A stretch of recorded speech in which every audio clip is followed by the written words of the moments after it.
balita na ika'y mawiwili. Mga nagbabagang kamao, mga buksi. So mga par, matapos nga po ang trending na balita patungkol sa bakbakan ng ating pambansang kamao, Manny Pacquiao, kalaban si Mario Barrios para sa WBC title fight sa welterweight, kung saan mga idol, hindi na nga po napigilan ni Chris Algieri na dating tinalo ni Pacman at ngayon boxing experts na ang kanyang pagkadismaya sa World Boxing Council dahil pinayagan nila si Pacquiao na lumaban sa isang title fight na hindi napapalaban sa rankings at hindi nagkaroon ng laban ng halos na 4 na taon na at isa pa itong 45 anyos. Tapos ibibigay lang daw sa kanya ng basta-basta ang WBC title fight. Paano naman daw mga idol? Ang contender na nasa likod ni Mario Barrios na umaasa sila na maging next in line sa laban kay Barrios. Hindi daw talaga ito mga idol. Isang magandang imahe para sa kagayan ng WBC dahil nagpapakita lang daw sila mga idol na meron silang favoritism sa mga ilang boxers. Bagamat kabaliktaran naman daw ito mga idol para kay Mario Barrios dahil isa napakagandang regalo daw ito mga idol para sa kanya na makalaban ang nag-iisang Manny Pacquiao na bukod sa malaking payday ang makukuha niya dito na malamang daw mga idol. Ito na ang biggest purse na makukuha ni Barrios sa isang laban. Makakasagupa pa nitong isa sa mga living legends sa boxing sports na para kay Chris Algieri unfair daw ito mga idol dahil wala daw magandang resume si Mario Barrios na maging deserve ito na mapalaban sa isang Manny Pacquiao sa bakbakan.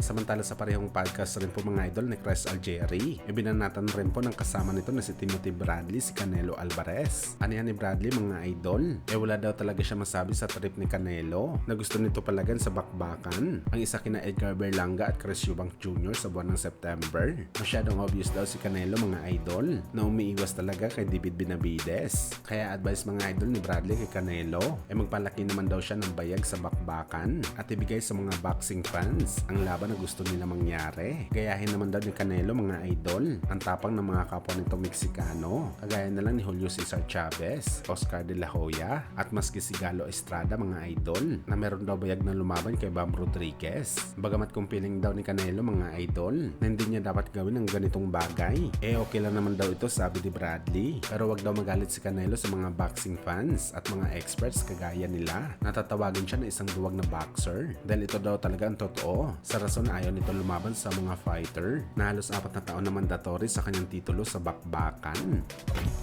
Sa kabilang banda naman mga idol, Ryan Garcia nag-public apology sa mga tao na kanyang nasaktan, lalo na sa kanyang dating asawa, kung saan mga idol, pinangako ni Bagito na talagang dadaan na siya sa isang rehab para gamutin ang kanyang sarili. Kaya mag-expect daw tayo mga idol na malaking pagbabago galing kay Bagito sa mga susunod na buwan. You know, saying that, I finally decided to get some help. I'm going to rehab, and in the next couple of months, you're going to see a change. You're going to see a change.